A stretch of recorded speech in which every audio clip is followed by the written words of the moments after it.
Collateral is a movie about two men who are both very good at what they do. Max is a cab driver in Los Angeles who knows the city like the back of his hand, but perhaps most important, he takes pride in his work.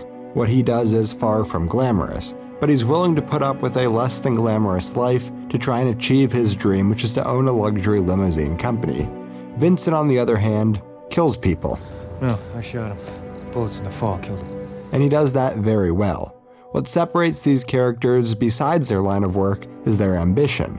Max has dreams. He wants to leave the city behind, start a new life, and make something great out of himself. He thinks he can turn his life into something more than simply driving a cab, but right now, because of money, he is forced to drive the cab. Vincent, on the other hand, sees no real purpose to life. I can't speak for how prestigious a job contract killer is in the criminal hierarchy, but I can say that in the film, Vincent dehumanizes his victims. He doesn't see them as people who he has to kill, so much as just targets. If he doesn't kill them, someone else will. But if he does it, he gets paid. And throughout the film, we see that money is the one thing that drives him.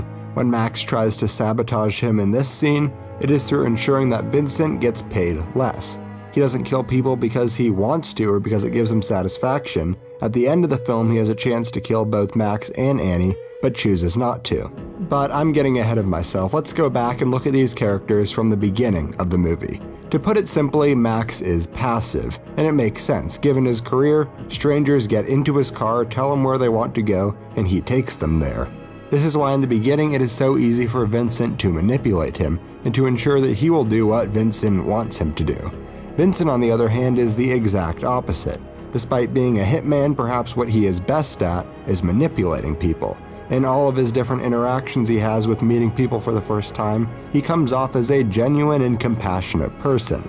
He brings happiness into Max's mother's life and has a great conversation with Daniel, who is the jazz club owner.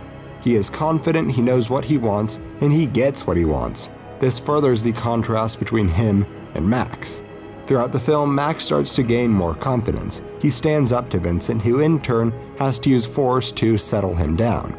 Later, he tries to go to the detective for help, but Vincent puts an end to that. If Max wants to be able to take on Vincent, he needs to do it himself. He can't hope for the help from other people.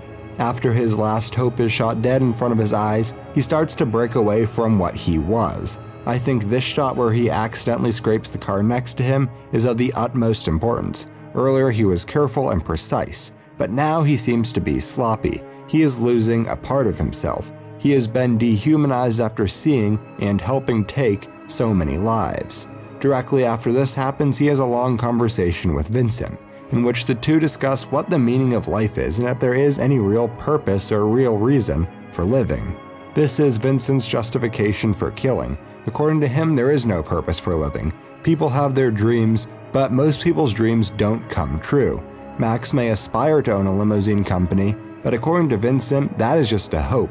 Max isn't doing enough to really own that company. I'll quickly point out that this movie is set in Los Angeles, which acts as a central plot point in the film. Richard Roeper said, "Michael Mann knows Los Angeles at night as well as any other director working in the business, with some beautiful images of the city, which all helps add to the atmosphere of the film. In addition, having it set in a city that is known for tens of thousands of people pouring in every year in search for their dreams helps reinforce the main theme of this movie, which is that Max has something to live for because he dreams." After he crashes his cab to try and unsuccessfully stop Vincent, he is ready to give up. He has fallen into Vincent's philosophy and starts to think that there is no real purpose to life. Doesn't matter anyway. What does it matter anyway? We're all insignificant out here in this big-ass nowhere. That is until he realizes Annie's life is in danger and his purpose becomes protecting her. He tries to do something about it. He realizes that his life isn't going anywhere because he isn't trying to take it where he needs to go. His talk with Vincent ultimately convinced him to do something, to try and take his life to the fullest. Ironically, Vincent's beratement of Max is ultimately what springs Max into action. He rises up to become commanding, not willing to be bossed around anymore. He gains the confidence he needs to save Annie's life. The final confrontation between Max and Vincent uses perfect visual storytelling to help tell us who is in charge of the scene. Prior to the confrontation itself, Max and Annie are shot handheld. The shot is wobbly and full of chaos. The camera shooting Vincent, on the other hand, is steady, moving at the same pace he is. That is until he is faced with a choice. There are two trains and he needs to choose which one he thinks they are on. Once he is faced with this choice, his camera starts to bounce around wildly. This shows that going into the confrontation, both are nervous. Neither one is confident about what is about to happen next. Once they do meet, it is shot like a traditional confrontation. Max comes from the left while Vincent from the right. They fire at each other, and when the lights come back on, Vincent is fatally injured. He has the chance to kill both Max and Annie, but decides not to. He realizes that there would be no point. He realizes that he is going to die, so why would he ruin their futures? Just moments before, he said, "I do this for a living!" showing that to him, that's all this really is. Michael Mann put a lot of care and precision into the backgrounds behind the characters, and everything from this ominous black tree behind Vincent that passes as he dies to the sprawling city behind Max, showing that his future has unlimited possibilities. It's great to see a movie that is clearly made with care. It's a very simple concept of a movie, and if done poorly, could have been another generic action thriller. But instead, it became so much more than that. It's a character-driven drama that uses the backdrop of the empty streets of Los Angeles to craft a truly great film.